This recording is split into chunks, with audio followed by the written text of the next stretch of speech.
Welcome back to TMZ Live. There is a second wave of COVID coming, it seems. That's what the scientists are saying, unfortunately. But we have been in quarantine now going on 8 months with no end in sight.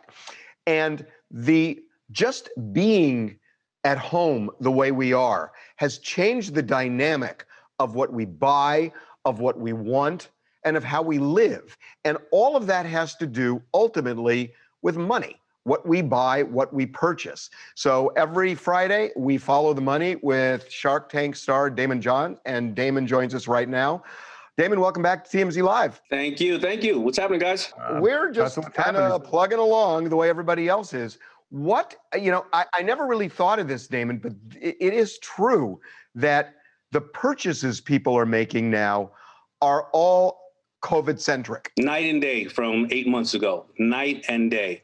And that's why you're seeing a large shortage in things out there because of the purchases and because of COVID, actually. And this is a global problem. Yeah, obviously we all remember the run on toilet paper, but now it is all sorts of things.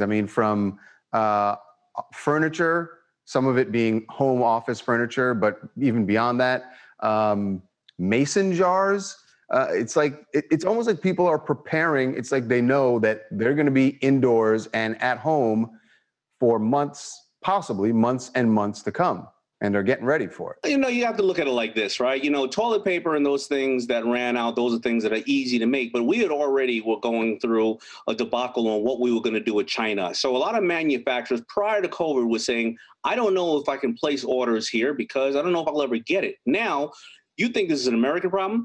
All of a sudden, everybody's nesting there at home. We're not the only ones locked down. Now, everybody wants a new stove. Everybody wants a new, couch or microwave. And a stove probably has 1,000 components that have to come and go from various different places. But yet, some of those factories are closed due to COVID.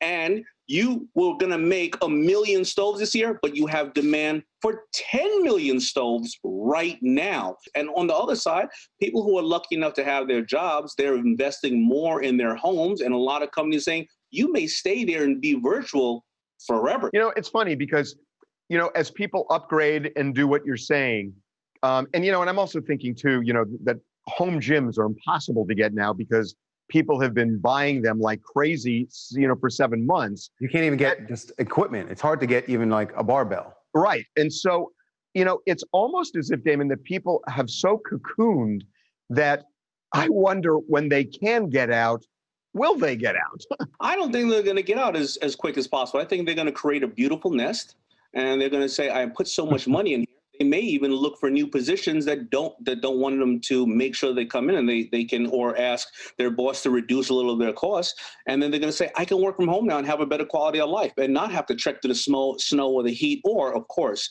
go out there and risk myself getting a disease. But do you want to put all this money in your house right now and 5 years from now, go back to hopping on the subway or hopping on planes when you know that you could probably have a lot of meetings virtually or do your stuff through various other ways? I think it's changing the entire dynamic of the economy, businesses, way people think, way people work. So, you talk about this being a major sea change.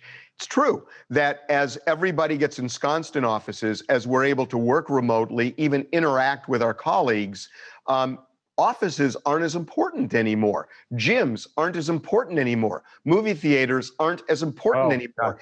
Yeah. Even restaurants, if people are doing this where they're cocooning at home, this is the biggest change in my lifetime. That's a long time. I agree, but I think also on the part of it, as us being creatures of nature, and we want to habits of being around others. I think those who are going to be able to make it comfortable and make it, bigger than ever before. And you guys are the best of the best of covering celebrities and things like that. Remember when award show season, there were too many award shows to go to, and half the people showed up or not. When there's going to be public events and things that people want to go to, people are all going to come out in a big way once this thing is over. It's going to take some prodding and time to do what you're saying, to go back out into the world for a lot of people. It's almost like PTSD. I'm down to 2 panic attacks a day instead of 4. So Okay, see, there's a good silver lining. Wow. The more we talk, Daymond, every Friday, the more it's like this is one of the biggest changes